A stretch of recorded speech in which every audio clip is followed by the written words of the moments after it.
ਬਹੁਤ ਹੀ ਸਤਿਕਾਰਯੋਗ ਗੁਰੂ ਰੂਪ ਗੁਰੂ ਸਵਾਰੇ ਖਾਲਸਾ ਜੀ। ਆਓ ਸਭ ਤੋਂ ਪਹਿਲਾਂ ਗੁਰੂ ਪਾਤਸ਼ਾਹ ਦੀ ਬਖਸ਼ੀ ਹੋਈ ਮੁਕੱਦਸ ਫਤਿਹ ਬੁਲੰਦ ਕਰੀਏ। ਸਤਿਕਾਰ ਸਹਿਤ ਆਖਣਾ ਜੀ, ਵਾਹਿਗੁਰੂ ਜੀ ਕਾ ਖਾਲਸਾ, ਵਾਹਿਗੁਰੂ ਜੀ ਕੀ ਫਤਿਹ। ਬੇਸ਼ੱਕ ਇਤਿਹਾਸ ਦੀ ਇੱਕ ਐਸੀ ਘਟਨਾ ਨੂੰ ਤੁਹਾਡੇ ਨਾਲ ਸਾਂਝਾ ਕਰਨਾ ਹੈ ਜਿਹਦੇ ਬਾਰੇ ਤਕਰੀਬਨ ਸਾਰੇ ਹੀ ਜਾਣਦੇ ਆ, ਕਿਉਂਕਿ ਇਤਿਹਾਸ ਦੇ ਬਹੁਤ ਸਾਰੇ ਤਾਵਾਰੀਖੀ ਸਰੋਤਾਂ ਦੇ ਵਿੱਚ ਉਹ ਘਟਨਾ ਦਰਜ ਵੀ ਹੈ। ਉਸ ਘਟਨਾ ਜਾਂ ਉਸ ਵਰਤਾਰੇ ਦੇ ਨਾਲ ਜਿਹੜੀ ਸਾਡੀ ਸਮਝ ਜਾਂ ਜਿਹੜੀ ਸਾਡੀ ਸੋਚ ਬਣਦੀ ਹੈ, ਮਹਿਜ਼ ਇੱਕ ਛੋਟੇ ਜਿਹੇ ਦਾਇਰੇ 'ਚ ਬਣਦੀ ਹੈ। ਪਰ ਜਦੋਂ ਅਸੀਂ ਇਤਿਹਾਸ ਦੇ ਬਹੁਤ ਸਾਰੇ ਤੱਥਾਂ ਨੂੰ ਉਹਦੇ ਤਾਰੀਖ ਦੇ ਜਿਹੜੇ ਸਰੋਤ ਨੇ ਉਹਨਾਂ ਦੇ ਵਿੱਚ ਪੜ੍ਹਦੇ ਹਾਂ, ਤੇ ਦਰਅਸਲ ਉਸ ਘਟਨਾ ਦਾ ਮੁਕਾਮ ਸਿੱਖ ਧਰਮ ਦੇ ਵਿੱਚ ਬਹੁਤ ਉੱਚਾ ਹੈ, ਤੇ ਸਮਾਜਿਕ, ਧਾਰਮਿਕ, ਆਰਥਿਕ ਤੇ ਰਾਜਨੀਤਿਕ ਪੱਖ ਤੋਂ ਉਸ ਵਰਤਾਰੇ ਨੂੰ ਸਮਝਣਾ ਬਹੁਤ ਜ਼ਰੂਰੀ ਹੈ। ਉਹ ਘਟਨਾ ਹੈ ਬਾਬਾ ਬੋਤਾ ਸਿੰਘ ਤੇ ਬਾਬਾ ਗਰਜਾ ਸਿੰਘ, ਭਾਈ ਬੋਤਾ ਸਿੰਘ ਤੇ ਭਾਈ ਗਰਜਾ ਸਿੰਘ, ਉਹਨਾਂ ਦੀ ਸ਼ਹਾਦਤ।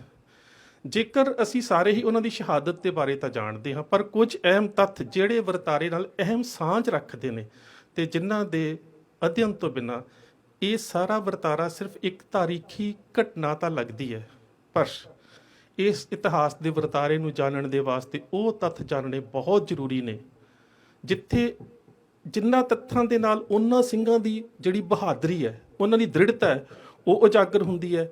ਉਹਦੇ ਨਾਲ ਜਿਹੜੀ ਹੋਂਦ ਦੀ ਜੰਗ ਹੈ, ਜਿਸ ਨੂੰ ਅਸੀਂ ਕਹਿੰਦੇ ਹਾਂ ਕਿ ਆਪਣੀ ਹੋਂਦ ਦਾ ਪ੍ਰਗਟਾਵਾ, ਉਹ ਕਿਵੇਂ ਪ੍ਰਗਟ ਹੁੰਦਾ ਹੈ। ਤੇ ਇਸ ਸਾਰੇ ਦੇ ਨਾਲ ਜਿਹੜੇ ਸਮਾਜਿਕ ਵਰਤਾਰੇ ਤੇ ਆਰਥਿਕ ਵਰਤਾਰੇ ਜੁੜੇ ਹੋਏ ਨੇ, ਉਹਨਾਂ ਨੂੰ ਸਮਝਣਾ ਬਹੁਤ ਜ਼ਰੂਰੀ ਹੈ।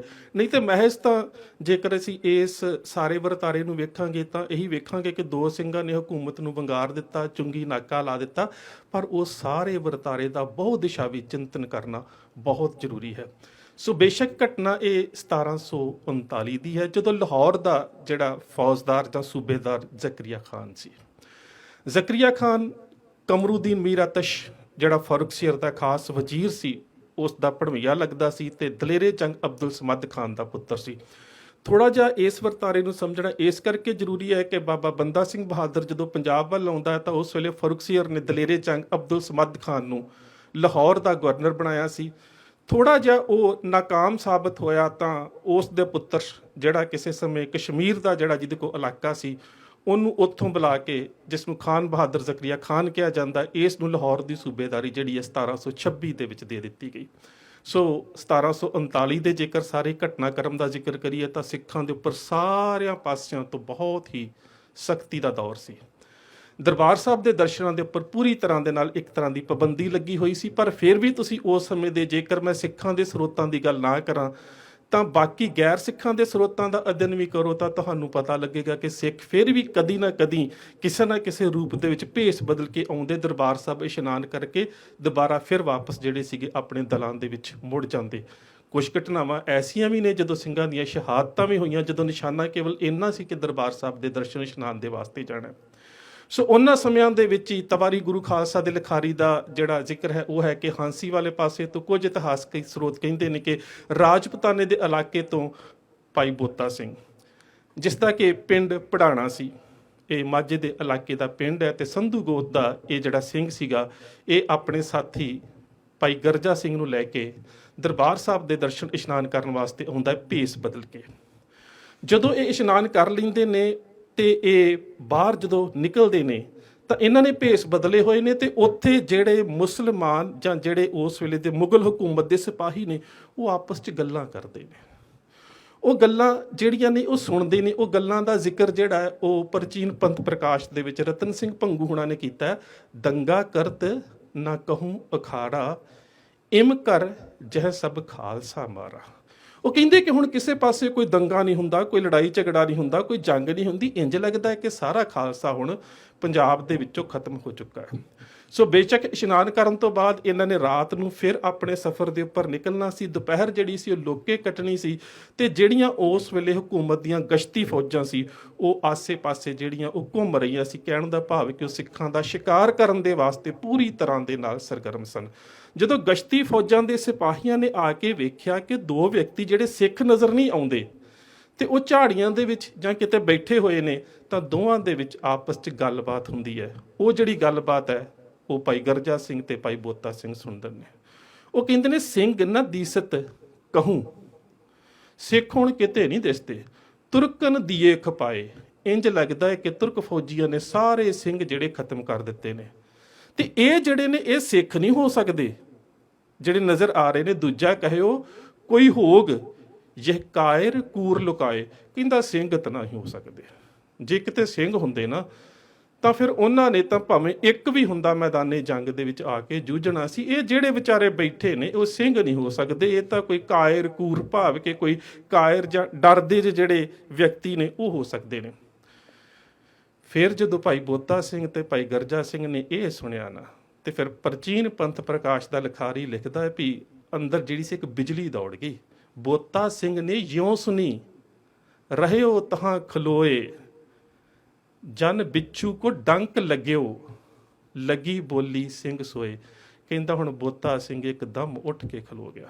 ਇੰਜ ਲੱਗਾ ਕਿ ਜਿਵੇਂ ਕਿਸੇ ਬਿੱਛੂ ਨੇ ਡੰਗ ਦਿੱਤਾ ਹੋਵੇ। ਤੇ ਇਹ ਜਿਹੜੀ ਬੋਲੀ ਸੀ ਨਾ ਉਹਨਾਂ ਦੀ, ਕਿ ਲੱਗਦਾ ਕਿ ਤੁਰਕਾਂ ਨੇ ਸਾਰੇ ਸਿੰਘ ਖਤਮ ਕਰ ਦਿੱਤੇ ਆ ਤੇ ਇਹ ਜਿਹੜੇ ਬੈਠੇ ਨੇ ਇਹ ਸਿੰਘ ਨਹੀਂ ਹੋ ਸਕਦੇ। ਕਿਉਂਕਿ ਜਿਹੜੇ ਸਿੰਘ ਨੇ, ਜਿਹੜੇ ਖਾਲਸੇ ਨੇ, ਉਹਨਾਂ ਦਾ ਤਾਂ ਸਪਸ਼ਟ ਨਿਸ਼ਾਨਾ ਹੈ ਕਿ ਖਾਲਸਾ ਸੋਏ ਚੜੇ ਨਿਤ ਤਰੰਗ, ਖਾਲਸਾ ਸੋਏ ਕਰੇ ਨਿਤ ਜੰਗ, ਖਾਲਸਾ ਸੋਏ ਸੋ ਚੜੇ ਤਰੰਗ। ਕਹਿੰਦਾ ਇਹ ਖਾਲਸਾ ਨਹੀਂ ਹੋ ਸਕਦਾ। ਜਦੋਂ ਇਹ ਬੋਲੀ ਸੁਣੀ ਤਾਂ ਗਰਜਾ ਸਿੰਘ ਤੇ ਭਾਈ ਬੋਤਾ ਸਿੰਘ ਦੋਵੇਂ ਸਿੰਘ ਉੱਠ ਕੇ ਖਲੋ ਜਾਂਦੇ ਨੇ। ਹੁਣ ਸਿੰਘਾਂ ਨੇ ਉਹਨਾਂ ਨੂੰ ਲਲਕਾਰਿਆ ਤੇ ਉਹਨਾਂ ਨੂੰ ਉੱਥੇ ਖਤਮ ਕਰ ਦਿੱਤਾ। ਪੰਥ ਪ੍ਰਕਾਸ਼, ਪ੍ਰਾਚੀਨ ਪੰਥ ਪ੍ਰਕਾਸ਼, ਸਰਦਾਰ ਰਤਨ ਸਿੰਘ ਭੰਗੂ, ਉਹ ਲਿਖਦੇ ਨੇ ਕਿ ਸਰਦਾਰ ਬੋਤਾ ਸਿੰਘ ਜਿਹੜੇ ਨੇ ਉਹਨਾਂ ਦੇ ਗਾਤਰੇ ਦੇ ਵਿੱਚ ਵੱਡੀ ਸ੍ਰੀ ਸਾਹਿਬ ਤੇ ਹੱਥ ਦੇ ਵਿੱਚ ਸਲੋਤਰ ਭਾਵ ਸੋਟਾ ਸੀ। ਤੇ ਜਿਹੜਾ ਨਾਲ ਦੂਸਰਾ ਸਿੰਘ ਸੀ ਭਾਈ ਗਰਜਾ ਸਿੰਘ, ਜਿਨ੍ਹਾਂ ਦੇ ਬਾਰੇ ਉਹਨਾਂ ਨੇ ਰੰਗਰੇਟਾ ਸਿੰਘ ਲਿਖਿਆ ਹੈ, ਉਹਨਾਂ ਦੇ ਕੋਲ ਇੱਕ ਨੇਜਾ ਤੇ ਗਾਤਰੇ ਦੇ ਵਿੱਚ ਛੋਟੀ ਕਿਰਪਾਨ। ਜਿਹੜੇ ਸਿਪਾਹੀਆਂ ਨੇ ਬੋਲੀ ਮਾਰੀ ਸੀ ਉਹ ਤਾਂ ਸੋਧ ਦਿੱਤੇ। ਹੁਣ ਇਹ ਸੀ ਕਿ ਇਹਦੇ ਤੋਂ ਬਾਅਦ ਜਿਹੜੀ ਬੋਲੀ ਵੱਜੀ ਆ ਉਹਦਾ ਜਵਾਬ ਕਿਵੇਂ ਦੇਣਾ, ਕਿਉਂਕਿ ਬੋਲੀ ਤਾਂ ਇਹ ਵੱਜੀ ਸੀ ਨਾ ਕਿ ਲੱਗਦਾ ਤੁਰਕਾਂ ਨੇ ਸਾਰੇ ਸਿੱਖ ਜਿਹੜੇ ਨੇ ਉਹ ਖਤਮ ਕਰ ਦਿੱਤੇ ਨੇ। ਤੇ ਜਵਾਬ ਉਹਦਾ ਇਹ ਸੀ ਕਿ ਆਪਣੀ ਹੋਂਦ ਨੂੰ ਕਿਵੇਂ ਪ੍ਰਗਟਾਉਣਾ। ਤੇ ਨੂਰਦੀਨ ਦੀ ਸਰਾਂ, ਜਿਸ ਨੂੰ ਸਰਾਏ ਅਮਾਨਤ ਖਾਨ ਵੀ ਕਿਹਾ ਜਾਂਦਾ ਹੈ, ਉਹਦੇ ਕੋਲ ਸਿੰਘਾਂ ਨੇ ਆਪਣੇ ਬਰਸ਼ੇ ਦੇ ਉੱਪਰ ਆਪਣਾ ਕਮਰ ਕੱਸਾ ਖੋਲ ਕੇ ਨੀਲੇ ਰੰਗ ਦਾ ਇੱਕ ਤਰ੍ਹਾਂ ਦੇ ਨਾਲ ਖਾਲਸਾਈ ਨਿਸ਼ਾਨ ਜਿਹੜਾ ਸੀ ਉਹ ਚਲਾ ਦਿੱਤਾ ਤੇ ਉੱਥੇ ਚੁੰਗੀ ਅਗਰਾਉਣੀ ਸ਼ੁਰੂ ਕਰ ਦਿੱਤੀ। ਹੁਣ ਚੁੰਗੀ ਕਰ ਜਿਹੜਾ ਉਹ ਸਰਕਾਰ ਦਾ ਅਧਿਕਾਰ ਹੈ। ਕਿਸੇ ਨਿੱਜੀ ਬੰਦੇ ਦੇ ਕੋਲ ਜਾਂ ਕਿਸੇ ਵਿਅਕਤੀਗਤ ਤੌਰ ਦੇ ਉੱਪਰ ਕਿਸੇ ਕੋਲ ਇਹ ਸਮਰੱਥਾ ਜਾਂ ਇਹ ਤਾਕਤ ਜਾਂ ਇਹ ਅਧਿਕਾਰ ਹੀ ਨਹੀਂ ਹੋ ਸਕਦਾ ਕਿ ਉਹ ਸਰਕਾਰ ਦੇ ਅਧਿਕਾਰ ਨੂੰ ਆਪਣੇ ਅਧਿਕਾਰ ਖੇਤਰ 'ਚ ਲੈ ਲਵੇ। ਸੋ ਸਭ ਤੋਂ ਵੱਡੀ ਜਿਹੜੀ ਸਮਝਣ ਵਾਲੀ ਗੱਲ ਹੈ ਕਿ ਜੇਕਰ ਇਹ ਗੱਲ ਕੇਵਲ ਤੇ ਕੇਵਲ ਉਹਨਾਂ ਦੋ ਵਿਅਕਤੀਆਂ ਦੀ ਬੋਲੀ ਦੇ ਉੱਪਰ ਭੜਕ ਕੇ ਉਹਨਾਂ ਨੂੰ ਖਤਮ ਕਰਨ ਦੀ ਹੁੰਦੀ ਤਾਂ ਫਿਰ ਚੁੰਗੀ ਨਾਕਾ ਲਾਉਣ ਦੀ ਲੋੜ ਨਹੀਂ ਸੀ, ਸਿੰਘ ਬਚ ਕੇ ਉੱਥੋਂ ਜਾ ਸਕਦੇ ਸੀ। ਸਭ ਤੋਂ ਅਹਿਮ ਗੱਲ ਸੀ ਕਿ ਉਹਨਾਂ ਨੇ ਕਿਹਾ ਕਿ ਹੋਂਦ ਖਤਮ ਹੋ ਗਈ ਹੈ ਤੇ ਸਿੰਘਾਂ ਨੇ ਫੈਸਲਾ ਕੀਤਾ ਕਿ ਹੁਣ ਆਪਣੀ ਹੋਂਦ ਦਰਸਾਉਣੀ ਹੈ। ਸੋ ਉਹਨਾਂ ਨੇ ਉੱਥੇ ਆਪਣਾ ਕਮਰ ਕੱਸਾ ਖੋਲ ਕੇ ਨੀਲਾ ਜਿਹੜਾ ਨਿਸ਼ਾਨ ਸੀ ਉਹ ਚਲਾ ਦਿੱਤਾ ਤੇ ਆਪਣੀ ਹੋਂਦ ਦਾ ਐਲਾਨ ਕਰ ਦਿੱਤਾ। ਹੁਣ ਇਹਦੇ ਵਿੱਚ ਕੁਝ ਗੱਲਾਂ ਸਮਝਣੀਆਂ ਬਹੁਤ ਜ਼ਰੂਰੀ ਹੈ। ਹੁਣ ਉਸ ਸਮੇਂ ਸਮਾਜ ਦੀ ਜਿਹੜੀ ਸਮਾਜਿਕ ਦਸ਼ਾ ਹੈ ਉਹਦੇ ਉੱਪਰ ਆਰਥਿਕ ਬੋਝ ਉਹ ਸੀ ਕਿ ਸਰਕਾਰ ਜਿਹੜੀ ਹੈ ਉਹ ਮਨਮਰਜ਼ੀ ਦਾ ਲੋਕਾਂ ਦੇ ਕੋਲੋਂ ਟੈਕਸ ਲੈਂਦੀ ਸੀ ਤੇ ਸਿੰਘਾਂ ਨੇ ਸਰਕਾਰੀ ਕਾਫਲਿਆਂ ਦੇ ਕੋਲੋਂ ਟੈਕਸ ਉਗਰਾ ਦਿੱਤਾ। ਉੱਥੇ ਜਦੋਂ ਸਰਕਾਰੀ ਕਾਫਲਿਆਂ ਦੇ ਕੋਲੋਂ ਵੀ ਟੈਕਸ ਲਿਆ ਗਿਆ, ਖਬਰ ਲਾਹੌਰ ਪਹੁੰਚੀ। ਤਵਾਰੀਖ ਗੁਰੂ ਖਾਲਸਾ ਦੇ ਲਿਖਾਰੀ ਗਿਆਨੀ ਗਿਆਨ ਸਿੰਘ ਲਿਖਦੇ ਨੇ ਕਿ ਕਈ ਸਰਕਾਰੀ ਅਹਿਲਕਾਰ ਵੀ ਲੰਘੇ, ਬੇਸ਼ੱਕ ਉਹ ਵੀ ਚੁੱਪਚਾਪ ਟੈਕਸ ਦੇ ਕੇ ਜਿੰਨਾ ਕੁ ਸਿੰਘਾਂ ਨੇ ਮੰਗਿਆ ਲੰਘ ਗਏ, ਪਰ ਕਿਸੇ ਦੀ ਇਹ ਜ਼ਰੂਰਤ ਨਾ ਪਈ ਕਿ ਉਹਨਾਂ ਸਿੰਘਾਂ ਨੂੰ ਇਹ ਸਵਾਲ ਕਰ ਸਕੇ ਕਿ ਇਹ ਅਧਿਕਾਰ ਤੁਹਾਨੂੰ ਕਿਸ ਨੇ ਦਿੱਤਾ ਹੈ। ਤੇ ਫਿਰ ਇੱਕ ਸਰਕਾਰੀ ਅਹਿਲਕਾਰ ਦੇ ਹੱਥ ਜਿਹੜੀ ਚਿੱਠੀ ਸੀ ਉਹ ਭੇਜੀ ਗਈ। ਬੇਸ਼ੱਕ ਉਸ ਚਿੱਠੀ ਦੀਆਂ ਅਸੀਂ ਕੁਝ ਸਤਰਾਂ ਜਿਹੜੀਆਂ ਨੇ ਉਹ ਥੋੜੇ ਜਿਹੇ ਰੂਪ 'ਚ ਪੜ੍ਹਦੇ ਹਾਂ ਕਿ ਚਿੱਠੀ ਲਿਖੇ ਸਿੰਘ ਬੋਤਾ ਹੱਥ ਹੈ ਸੋਟਾ ਵਿੱਚ ਰਾਹੇ ਖਲੋਤਾ, ਆਨਾ ਲਾਵੇ ਗੱਡੇ ਨੂੰ ਪੈਸਾ ਲਾਵੇ ਖੋਤਾ, ਆਖੀ ਭਾਬੀ ਖਾਨੂ ਨੂੰ ਜਿਉਂ ਆਖੇ ਸਿੰਘ ਬੋਤਾ। ਪਰ ਇਸ ਸਾਰੀ ਚਿੱਠੀ ਨੂੰ ਜਦੋਂ ਅਸੀਂ ਤਵਾਰੀਖ ਗੁਰੂ ਖਾਲਸਾ ਦੇ ਵਿੱਚ ਪੜ੍ਹਦੇ ਹਾਂ ਤਾਂ ਉਹਦੇ ਵਿੱਚ ਬਹੁਤ ਸਾਰੇ ਵਰਤਾਰੇ ਜਿਹੜੇ ਨੇ ਉਹ ਸਾਹਮਣੇ ਆਉਂਦੇ ਨੇ। ਉਹ ਪਹਿਲੀ ਗੱਲ ਤੇ ਲਿਖਦੇ ਨੇ ਚਿੱਠੀ ਸੁਣਿਓ ਖਾਨੂ ਕੋਤਾ। ਮੈਂ ਅਗਲੇ ਸਮੇਂ ਇਹਦੇ ਸਾਰੇ ਤੁਹਾਡੇ ਨਾਲ ਅਰਥ ਵੀ ਕਰਕੇ ਦੱਸਦਾ। ਉਹ ਕਹਿੰਦਾ ਕਿ ਚਿੱਠੀ ਸੁਣਿਓ ਖਾਨੂ ਕੋਤਾ, ਆਨਾ ਗੱਡਾ ਪੈਸਾ ਖੋਤਾ, ਇਹ ਜਗਾਤ ਲੇਤ ਸਿੰਘ ਬੋਤਾ। ਹੁਣ ਚਿੱਠੀ ਸੁਣਿਓ ਖਾਨੂ ਕੋਤਾ, ਕੋਤਾ ਤੋਂ ਭਾਵ ਹੈ ਛੋਟਾ ਜਿਹਾ, ਇਹ ਫਾਰਸੀ ਦਾ ਸ਼ਬਦ ਹੈ ਕੋਤਾ। ਹੁਣ ਉਹ ਵੰਗਾਰਦੇ ਕਿਵੇਂ ਨੇ ਹਕੂਮਤ ਨੂੰ ਕਹਿੰਦੇ ਕਿ ਸਿੰਘਾਂ ਦੇ ਵੱਲੋਂ, ਖਾਲਸੇ ਦੇ ਵੱਲੋਂ ਤੈਨੂੰ ਚਿੱਠੀ ਆਈ ਹੈ, ਇਹ ਕਿਸੇ ਦੇ ਕੋਲੋਂ ਜਦੋਂ ਜਿਹੜਾ ਪੜ੍ਹੇਗਾ ਤੇਰਾ ਜਿਹੜਾ ਕਾਸਦ ਆ ਉਹਦੇ ਕੋਲੋਂ ਸੁਣ ਜ਼ਰੂਰ ਲਈ ਵੀ ਤੂੰ ਸਾਡੇ ਸਾਹਮਣੇ ਛੋਟਾ ਜਿਹਾ ਨਵਾਬ ਹੈ, ਖਾਨੂ ਕੋਤਾ, ਛੋਟਾ ਜਿਹਾ ਖਾਨ। ਪਰ ਅਸੀਂ ਹੁਣ ਇੱਥੇ ਚੁੰਗੀ ਲਗਾ ਦਿੱਤੀ ਹੈ, ਆਨਾ ਗੱਡਾ ਪੈਸਾ ਖੋਤਾ। ਪਰ ਅਗਲੀ ਗੱਲ, ਇਹ ਜਗਾਤ ਲੇਤ ਸਿੰਘ ਬੋਤਾ, ਇੱਥੇ ਸ਼ਬਦ ਜਗਾਤ ਵਰਤਿਆ। ਇਸਲਾਮੀ ਪਰੰਪਰਾ ਨੂੰ ਸਮਝਣ ਵਾਲੇ ਜਾਂ ਜਾਣਨ ਵਾਲੇ ਵੀਰ ਜਾਣਦੇ ਹੋਣਗੇ ਕਿ ਇਸਲਾਮੀ ਪਰੰਪਰਾ ਦੇ ਵਿੱਚ ਆਪਣੀ ਆਰਥਿਕ ਦਸ਼ਾ ਦੇ ਮੁਤਾਬਕ ਜਿਹੜੀ ਹੈ ਜਗਾਤ ਦਿੱਤੀ ਜਾਂਦੀ ਹੈ। ਹੁਣ ਇੱਥੇ ਸਿੱਖ ਕੀ ਕਹਿੰਦੇ ਨੇ ਵੀ ਅਸੀਂ ਲੋਕਾਂ ਦੀਆਂ ਆਰਥਿਕ ਭਾਵਨਾਵਾਂ ਜਾਂ ਆਰਥਿਕ ਸਮਰੱਥਾ ਦੇ ਅਨੁਕੂਲ ਜਿਹੜਾ ਹੈ ਉਹ ਲੋਕਾਂ ਦੇ ਕੋਲੋਂ ਟੈਕਸ ਲੈਣਾ ਸ਼ੁਰੂ ਕੀਤਾ। ਹੱਥ ਮੇ ਰਾਖਤ ਸੋਟਾ ਮੋਟਾ। ਫਿਰ ਅਗਲੀ ਗੱਲ, ਤੇਰਾ ਅਕਬਰ ਕਰ ਹੈ ਖੋਟਾ। ਇਹ ਸਮਝਣਾ ਪਵੇਗਾ ਕਿ ਜਿੱਥੇ ਉਹਨਾਂ ਨੇ ਆਪਣੀ ਹੋਂਦ ਦਾ ਐਲਾਨ ਕੀਤਾ ਹੈ, ਹਕੂਮਤ ਨੂੰ ਲਲਕਾਰ ਕੇ ਜਿਹੜਾ ਐਲਾਨ ਕੀਤਾ ਹੈ, ਉਹਦੇ ਵਿੱਚ ਲੋਕਾਂ ਦੀ ਜਿਹੜੀ ਦਸ਼ਾ ਉਸ ਨੂੰ ਕਿਵੇਂ ਬਿਆਨ ਕੀਤਾ ਹੈ ਕਿ ਅਕਬਰ ਦੇ 9 ਜਿਹੜੇ ਰਤਨ ਸੀ ਉਹਨਾਂ ਦੇ ਵਿੱਚੋਂ ਦੀਵਾਨ ਟੋਡਰਮਲ ਨੇ ਜਿਹੜਾ ਜ਼ਰਾਇਤ ਅਤੇ ਟੈਕਸ ਦਾ ਜਿਹੜਾ ਸਿਸਟਮ ਬਣਾਇਆ ਸੀ, ਜਿਹੜਾ ਉਸਨੇ ਢਾਂਚਾ ਘੜਿਆ ਸੀ, ਉਹਦੇ ਮੁਤਾਬਕ ਲੋਕਾਂ ਦੇ ਕੋਲੋਂ ਬਹੁਤ ਜ਼ਿਆਦਾ ਟੈਕਸ ਲਿਆ ਜਾਂਦਾ ਸੀ। ਹੁਣ ਉਹ ਨਾਲ ਇਹ ਵੀ ਦੱਸ ਰਹੇ ਨੇ ਕਿ ਅਸੀਂ ਇਹ ਜਿਹੜੀ ਚੁੰਗੀ ਅਗਰਾਉਣੀ ਸ਼ੁਰੂ ਕੀਤੀ ਹੈ, ਅਸੀਂ ਲੋਕਾਂ ਦੀ ਆਰਥਿਕ ਸਮਰੱਥਾ ਦੇ ਅਨੁਸਾਰ ਅਗਰਾਉਣੀ ਕੀਤੀ ਹੈ, ਉਹਦੇ ਕਰਕੇ ਕਿਉਂਕਿ ਲੋਕ ਤੇਰੇ ਇਸ ਟੈਕਸ ਤੋਂ ਦੁਖੀ ਵੀ ਨੇ। ਹੁਣ ਤੁਸੀਂ ਇਸ ਗੱਲ ਨੂੰ ਵੇਖੋ ਕਿ ਹੋਂਦ ਨੂੰ ਦਰਸਾਉਣਾ, ਲੋਕਾਂ ਦੀਆਂ ਸਮੱਸਿਆਵਾਂ ਦੀ ਗੱਲ ਕਰਨੀ ਤੇ ਹਕੂਮਤ ਦੇ ਸਾਹਮਣੇ ਇੱਕ ਸਲਤਨਤ ਦੇ ਮੁਖੀ ਵਾਂਗ ਇੱਕ ਜ਼ੁਰਤ ਦੇ ਨਾਲ, ਇੱਕ ਹੋਂਦ ਦੇ ਨਾਲ, ਆਪਣੀ ਐਗਜ਼ਿਸਟੈਂਸ ਦੇ ਨਾਲ ਉਹਨਾਂ ਦੇ ਸਾਹਮਣੇ ਪ੍ਰਗਟਾਵਾ ਕਰਨਾ ਤੇ ਫਿਰ ਕਹਿਣਾ ਮੇਰਾ ਕਿਹਾ ਸੁਨੇਹਾ ਜਾਏ ਭਾਬੀ ਖਾਨੋਂ ਕੋ ਸਮਝਾਏ, ਤੇਰਾ ਯਾਰ ਸਿੰਘ ਜੋ ਬੋਤਾ ਤੈਨੂੰ ਰਿਹਾ ਉਡੀਕ ਖਲੋਤਾ। ਭਾਬੀ ਖਾਨੋਂ ਕੋ ਸਮਝਾਏ, ਇੱਥੇ ਦੋ ਗੱਲਾਂ ਸਮਝਣ ਦੀ ਲੋੜ ਹੈ। ਇੱਕ ਗੱਲ ਤਾਂ ਇਹ ਸਮਝਣ ਦੀ ਲੋੜ ਹੈ ਕਿ ਕਈ ਵਾਰੀ ਜਿਹੜੇ ਸਿੱਖ ਸੀ ਨਾ, ਉਹ ਕਿਸੇ ਐਸੇ ਫੌਜਦਾਰ ਜਾਂ ਕਿਸੇ ਐਸੇ ਮੁਗਲਾਂ ਦੇ ਜਰਨੈਲ ਦੇ ਵਾਸਤੇ ਜਿਹੜਾ ਸਾਹਮਣੇ ਆ ਕੇ ਲੜਨ ਦੀ ਸਮਰੱਥਾ ਨਾ ਰੱਖਦਾ ਹੋਵੇ, ਉਹਨੂੰ ਉਹ ਇਸਤਰੀ ਸੂਚਕ ਸ਼ਬਦ ਕਈ ਵਾਰੀ ਵਰਤ ਦਿੰਦੇ ਸੀ ਮੁਹਾਵਰਿਆਂ ਦੇ ਵਾਂਗੂ। ਜਿਸ ਤਰ੍ਹਾਂ ਜਿਹੜੀ ਵਿਸਾਖ 1709 ਦੇ ਵਿੱਚ ਅੰਮ੍ਰਿਤਸਰ ਦੀ ਜੰਗ ਹੋਈ ਤੇ ਉਹਦੇ ਵਿੱਚ ਜਿਹੜਾ ਸੀਗਾ ਉਹ ਹਰਸਹਾਏ ਚੌਧਰੀ ਮਾਰਿਆ ਗਿਆ ਤੇ ਅਸਲਮ ਖਾਨ ਤੇ ਦੇਵੀ ਸਹਾਏ ਜਿਹੜਾ ਸੀ ਉਹ ਭੱਜ ਗਏ ਤੇ ਸਿੰਘਾਂ ਨੇ ਉੱਥੇ ਭੱਜੀ ਔਰਤ ਸੂਚਕ ਸ਼ਬਦ ਵਰਤਿਆ ਸੀ। ਸਿੱਖਾਂ ਨੇ ਉੱਥੇ ਮੁਹਾਵਰਾ ਹੀ ਬਣਾ ਦਿੱਤਾ ਸੀ ਕਿ ਹਰਸਾ ਮਾਰਿਆ, ਦੇਵਾ ਭੱਜਾ, ਅਸਲਮ ਗਈ ਲਾਹੌਰ। ਸੋ ਇਸੇ ਤਰ੍ਹਾਂ ਇੱਕ ਤੇ ਦਾ ਇਹ ਰੂਪ ਹੈ ਕਿ ਉਸ ਨੂੰ ਇਸ ਤਰ੍ਹਾਂ ਸੰਬੋਧਿਤ ਕਰਨਾ। ਦੂਜੇ ਸਾਡੇ ਕੁਝ ਸਰੋਤਾਂ ਦੇ ਮੁਤਾਬਕ ਇਹ ਵੀ ਜ਼ਿਕਰ ਮਿਲਦਾ ਹੈ ਕਿ ਖਾਨ ਬਹਾਦਰ ਜ਼ਕਰੀਆ ਖਾਨ ਜਿਹੜਾ ਹੈ, ਉਹਦੀ ਜਿਹੜੀ ਭੈਣ ਸੀ, ਜਿਹੜੇ ਫੌਜਦਾਰ ਫਰਜ਼ੁੱਲਾ ਖਾਨ ਨੂੰ ਵਿਆਹੀ ਹੋਈ ਸੀ, ਉਹ ਫੈਜ਼ਲਪੁਰੇ ਦਾ ਰਹਿਣ ਵਾਲਾ ਸੀ ਤੇ ਉਹ ਮਾਝੇ ਦਾ ਪਿੰਡ ਹੋਣ ਕਰਕੇ ਉਹਨੇ ਇਸ ਰੂਪ ਦੇ ਵਿੱਚ ਵੀ ਕਿਹਾ ਕਿ ਜਿਹੜੀ ਭਾਬੀ ਖਾਨੋਂ ਭਾਵ ਕਿ ਤੇਰੀ ਭੈਣ ਸਾਡੇ ਪਿੰਡਾਂ ਦੇ ਇਲਾਕੇ 'ਚ ਵਿਆਹੀ ਹੋਈ ਹੈ, ਅਸੀਂ ਉਹਨੂੰ ਵੀ ਕਹਿੰਦੇ ਹਾਂ ਕਿ ਆਪਣੇ ਭਰਾ ਨੂੰ ਸਮਝਾ ਲਾ ਕਿ ਹੁਣ ਤੇਰਾ ਯਾਰ ਸਿੰਘ ਜੋ ਬੋਤਾ, ਵੀ ਹੁਣ ਜਿਨ੍ਹਾਂ ਸਿੰਘਾਂ ਨੂੰ ਤੂੰ ਤੰਗ ਕਰਦਾ ਸੀ ਨਾ, ਤੇਰਾ ਯਾਰ ਤੇਰੇ ਬਰਾਬਰ ਦੀ ਧਿਰ ਤੈਨੂੰ ਰਿਹਾ ਉਡੀਕ ਖਲੋਤਾ, ਹੁਣ ਤੇਰੀ ਉਡੀਕ ਕਰ ਰਿਹਾ ਕਿ ਆ ਕੇ ਮਰਦਾਂ ਵਾਂਗੂ ਮੇਰੇ ਸਾਹਮਣੇ ਲੜ। ਆਏ ਸਰਾਏ ਨੂਰ ਕੀ ਪਾਸ, ਹੁਣ ਜੇ ਮਰਦ ਦਾ ਪੁੱਤਰ ਹੈ ਨਾ ਤੇ ਫਿਰ ਨੂਰਦੀਨ ਦੀ ਸਰਾਂ ਦੇ ਕੋਲ ਆਪ ਪਹੁੰਚ, ਤੂੰ ਲਗਵਾ ਲੈ ਜੋਤਾ ਖਾਸ। ਇਹ ਸਾਡੇ ਮਾਝੇ ਦੀ ਬੋਲੀ 'ਚ ਕਿਹਾ ਜਾਂਦਾ, ਜਦੋਂ ਅਸੀਂ ਪੈਲੀ ਵਾਹੁੰਦੇ ਹੁੰਦੇ ਸੀ, ਜ਼ਮੀਨ ਵਾਹੁੰਦੇ ਹੁੰਦੇ ਸੀ ਬਲਦਾਂ ਦੇ ਨਾਲ, ਤੇ ਅਸੀਂ ਕਹਿੰਦੇ ਸੀ ਜੋਤਾ ਲਾਉਣ ਚੱਲੇ ਆ। ਤੇ ਜਦੋਂ ਪੂਰੀ ਜਿਹੜਾ ਕਹਿ ਸਕਦੇ ਹੋ ਕਿ ਜ਼ਮੀਨ ਵਾਹ ਕੇ ਆਉਣਾ ਤੇ ਬਲਦ ਬੜੇ ਥੱਕੇ ਹੋਣੇ, ਤਾਂ ਵੀ ਸਾਡੀ ਸ਼ਬਦਾਵਲੀ ਇਹ ਹੁੰਦੀ ਸੀ ਅੱਜ ਜੋਤਾ ਲਾ ਕੇ ਆਏ ਨੇ ਜਾਂ ਜੋਤਾ ਲਾਇਆ, ਕਿ ਜ਼ਮੀਨ ਵਾਹੁਣ ਦੇ ਵਿੱਚ ਜਿਹੜੀ ਮਿਹਨਤ ਕਿਸਾਨ ਦੀ ਤੇ ਬਲਦਾਂ ਦੀ ਹੁੰਦੀ ਹੈ, ਜਿਹਦੇ 'ਚ ਕਹਿ ਸਕਦੇ ਹੋ ਕਿ ਪੂਰੀ ਤਰ੍ਹਾਂ ਦੇ ਨਾਲ ਬੰਦਾ ਪਸੀਨੋ ਪਸੀਨੀ ਹੋਇਆ ਹੁੰਦਾ ਸੀ, ਕਹਿੰਦੇ ਜੋਤਾ ਲੱਗਣਾ।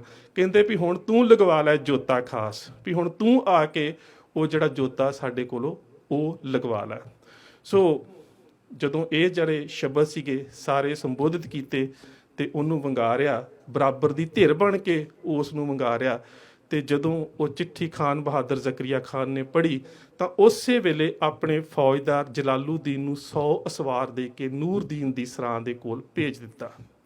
ਆਪਸ ਦੇ ਵਿੱਚ ਸਵਾਲ ਜਵਾਬ ਵੀ ਹੋਏ। ਜਦੋਂ ਜਲਾਲੂਦੀਨ ਫੌਜਦਾਰ ਆਇਆ, ਉਹ ਕਹਿੰਦਾ ਕਿ ਤੁਸੀਂ ਲੜੋ ਨਾ, ਨਾਲ ਚੱਲੋ, ਮੈਂ ਤੁਹਾਡਾ ਬਚਾਅ ਕਰ ਸਕਦਾ ਹਾਂ।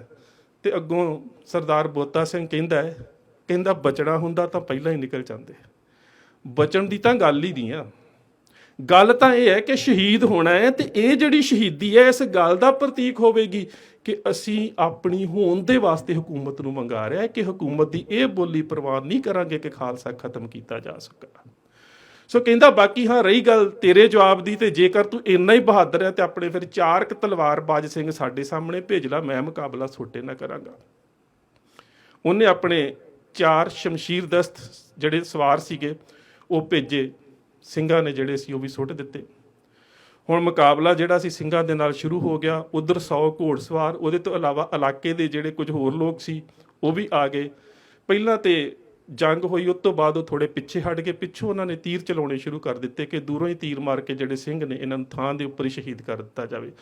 ਜਦੋਂ ਤੀਰ ਮਾਰਦੇ ਨੇ ਸਿੰਘਾਂ ਦੇ ਸੀਨਿਆਂ 'ਚ ਵੱਜਦੇ ਨੇ, ਸਰੀਰ ਤੇ ਵੱਜਦੇ ਨੇ, ਉਹ ਪੁੱਟ ਕੇ ਬਾਹਰ ਸੁੱਟਦੇ ਨੇ ਤੇ ਨਾਲ ਪਤਾ ਕੀ ਕਹਿੰਦੇ ਨੇ, ਸੂਬੇ ਜੇ ਤੁਮਰੋ ਕੈਸੇ ਤੀਰ ਜੋ ਹਮਰੋ ਚੀਰ ਨਾ ਸਕੇ ਸਰੀਰ। ਕਿਵੇਂ ਦੇ ਨਕੰਮੇ ਜੇ ਤੀਰ ਰੱਖੇ ਆ ਜਿਹੜੇ ਸਾਡੇ ਸਰੀਰ ਦੇ ਆਰ ਪਾਰ ਵੀ ਨਹੀਂ ਹੁੰਦੇ। ਉਸ ਤੋਂ ਬਾਅਦ ਜਿਹੜੀ ਇਹ ਜੰਗ ਹੁੰਦੀ ਹੈ ਉਹਦਾ ਇੱਕ ਲੰਬਾ ਜ਼ਿਕਰ ਜਿਹੜਾ ਹੈ ਉਹ ਪ੍ਰਾਚੀਨ ਪੰਥ ਪ੍ਰਕਾਸ਼ ਦੇ ਵਿੱਚ ਸਰਦਾਰ ਰਤਨ ਸਿੰਘ ਭੰਗੂ ਹੁਣਾਂ ਨੇ ਕੀਤਾ ਕਿ ਉਹਨਾਂ ਨੇ ਗੋਲੀਆਂ ਮਾਰੀਆਂ। ਉਹ ਚਾਹੁੰਦੇ ਸੀ ਜੀਂਦੇ ਫੜ ਕੇ ਕਿਸੇ ਤਰ੍ਹਾਂ ਜ਼ਕਰੀਆ ਖਾਨ ਦੇ ਸਾਹਮਣੇ ਪੇਸ਼ ਕੀਤੇ ਜਾਣ ਕਿ ਇਹਨਾਂ ਨੇ ਹਕੂਮਤ ਨੂੰ ਲਲਕਾਰਿਆ। ਉਹਨਾਂ ਦੀਆਂ ਲੱਤਾਂ ਦੇ ਵਿੱਚ ਗੋਲੀਆਂ ਮਾਰੀਆਂ, ਗੋਡਿਆਂ ਭਰ ਡਿੱਗ ਪਏ, ਫਿਰ ਵੀ ਲੜਦੇ ਰਹੇ। ਅਖੀਰ ਜਦੋਂ ਗੋਡਿਆਂ ਭਰ ਡਿੱਗੇ ਸੀ ਤਾਂ ਉਸ ਵੇਲੇ ਕੁਝ ਸਿਪਾਹੀ ਲਾਗੇ ਆਏ ਕਿ ਸ਼ਾਇਦ ਹੁਣ ਤਾਂ ਨਿਢਾਲ ਜੇ ਪਏ ਨੇ, ਇਹਨਾਂ ਨੂੰ ਫੜ ਕੇ ਜਿਹੜਾ ਉਹ ਅਸੀਂ ਗ੍ਰਿਫਤਾਰ ਕਰ ਸਕਦੇ ਹਾਂ। ਕਹਿੰਦਾ ਉਹਨਾਂ ਸਿੰਘਾਂ ਨੇ ਫਿਰ ਵੀ ਤਲਵਾਰਬਾਜੀ, ਇੱਕ ਤਲਵਾਰ ਜਿਹੜੀ ਸੀ, ਇੱਕ ਨੇਜਾ ਸੀ, ਉਹ ਜਾਰੀ ਰੱਖੀ। ਉਹ ਜੰਗ ਹੋਈ ਤੇ ਉਸ ਜੰਗ ਦੇ ਵਿੱਚ ਉਹਨਾਂ ਦੋਵਾਂ ਸਿੰਘਾਂ ਦੀਆਂ ਸ਼ਹਾਦਤਾਂ ਹੋਈਆਂ। ਸੋ ਮੇਰਾ ਕਹਿਣ ਤੋਂ ਭਾਵ ਇਹ ਸੀ ਕਿ ਇਹ ਜਿਹੜਾ ਸਾਰਾ ਵਰਤਾਰਾ ਹੈ, ਇਸ ਸਾਰੇ ਵਰਤਾਰੇ ਦੇ ਵਿੱਚ ਜਿਹੜੀਆਂ ਵੱਡੀਆਂ ਭਾਵਨਾਵਾਂ ਨੇ ਸਿੱਖਾਂ ਦੀਆਂ, ਉਹਨਾਂ ਨੂੰ ਸਮਝਣ ਦੀ ਲੋੜ ਹੈ ਕਿ ਉਹਨਾਂ ਨੇ ਕਦੀ ਵੀ ਇਹ ਸਵੀਕਾਰ ਨਹੀਂ ਕੀਤਾ ਕਿ ਸਾਡੀ ਜਿਹੜੀ ਹੋਂਦ ਹੈ ਉਹ ਪੰਜਾਬ ਦੇ ਵਿੱਚ ਖਤਮ ਹੋ ਜਾਵੇ। ਔਰ ਉਸ ਹੋਂਦ ਦੀ ਜੰਗ ਦੇ ਵਿੱਚ ਲਲਕਾਰਨ ਦੇ ਵਾਸਤੇ ਉਹਨਾਂ ਕਦੀ ਹਕੂਮਤ ਦਾ ਬਰ ਵੀ ਨਹੀਂ ਵੇਖਿਆ ਕਿ ਕਿੰਨੇ ਵੱਡੇ ਹਕੂਮਤ ਜਿਹੜੀ ਹੈ ਸਾਨੂੰ ਉਹ ਪੰਗਾਰ ਰਹੀ ਹੈ। ਸੋ ਇੰਨੀਆਂ ਬੇਨਤੀਆਂ ਪ੍ਰਵਾਨ। ਫਤਿਹ ਦੀ ਸਾਂਝ, ਸਤਿਕਾਰ ਸਹਿਤ ਆਖਣਾ ਜੀ। ਵਾਹਿਗੁਰੂ ਜੀ ਕਾ ਖਾਲਸਾ, ਵਾਹਿਗੁਰੂ ਜੀ ਕੀ ਫਤਿਹ।